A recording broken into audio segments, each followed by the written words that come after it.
ஒரு நான் சொல்லி கொடுத்துருடா அதுக்கப்புறம் கற்றுக்கலாம்.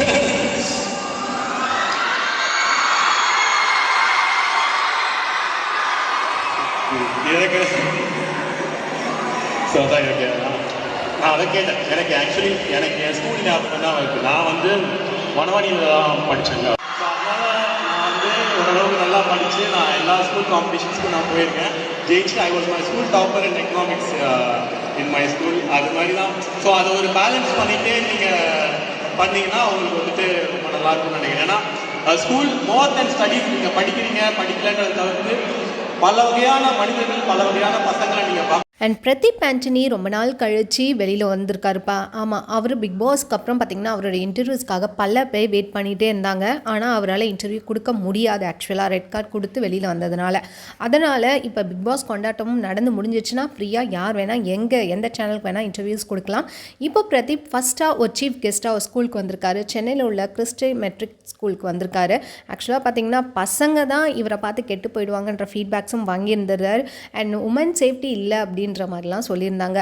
பட் இங்கே வந்து பார்த்திங்கன்னா சில்ட்ரன்ஸோட ஸ்கூலுக்கு தான் கூப்பிட்டு அவர் போலீஸ் வரவேற்று பயங்கரமாக ஃபாதர்லாம் கை கொடுத்து அவங்களுக்கு ராஜ மரியாதை வழங்கியிருக்காங்க. இதுவே பயங்கரமான ஒரு அடிதான் பூர்ணிமாவுக்கும் மாயாவுக்குமே. ஏன்னா அவங்க தானே இந்த மாதிரி உமன் சேஃப்டி கிடையாதுன்னு சொல்லிட்டு. ஆக்சுவலாக மாயா கூட ஓரளவுக்கு பிரதீப்க்கு சப்போர்ட் பண்ணாங்க. ஆனால் பூர்ணிமா பண்ண வேலையால் மாயா வந்து கொஞ்சம் கன்ஃபியூஸ் ஆகி அவங்களும் அவங்க கூட சேர்ந்துக்கிட்டாங்க.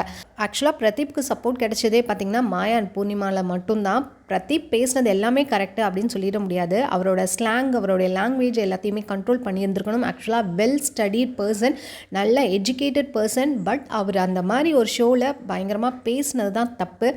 அண்ட் ரவீனா கூடமே வந்து அவர் ரொம்ப நல்ல மனுஷன் அப்படின்னு பின்னாடி தான் சொன்னாங்க. அவங்களும் அருணா கயிறு அப்படி இப்படின்னு சொல்லி அவங்களுமே இன்னும் நல்லா ட்ரிகர் பண்ணிட்டாங்க.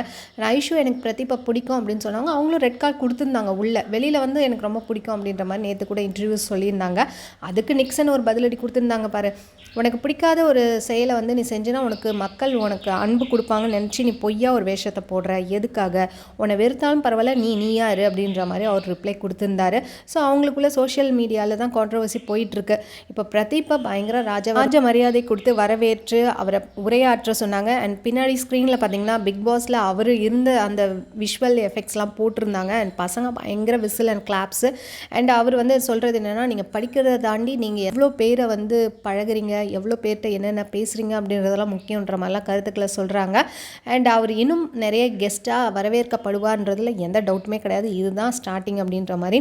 அண்ட் மாயா அண்ட் பூர்ணிமா பார்த்திங்கன்னா ரொம்பவே பயந்துட்டு இருந்தாங்க. வெளில வந்தால் பிரதீப்பால ஆளுங்களாம் நம்மளை அடிச்சிருவாங்களோ அப்படின்ற மாதிரிலாம். ஆனால் பிரதீப் அதை கண்டுக்கவே இல்லை. பிக் பாஸ் கொண்டாட்டத்தை ஒரு ஃபயர் ஆக்கணும்னா நம்மளுடைய பிரதீப் வந்தார்னா பயங்கர ஒரு ஃபயர் ஆகிடும். பட் அதுக்கு சான்ஸ் இல்லை. ஷூட்டிங்கும் ஸ்டார்ட் ஆகிடுச்சுன்னு நினைக்கிறேன். ஸோ பொறுத்திருந்து பார்க்கலாம். இந்த மாதிரி அப்டேட்ஸ் என்ன சேனல் மறக்காமல் சப்ஸ்கிரைப் பண்ணிக்கோ. பிடிச்சிருந்த லைக் போட்டுங்க. உங்கள் ஃபீட்பேக்ஸை கம்மி மூலமாக தெரிச்சுங்க. தேங்க்ஸ் ஃபார் வாட்சிங்.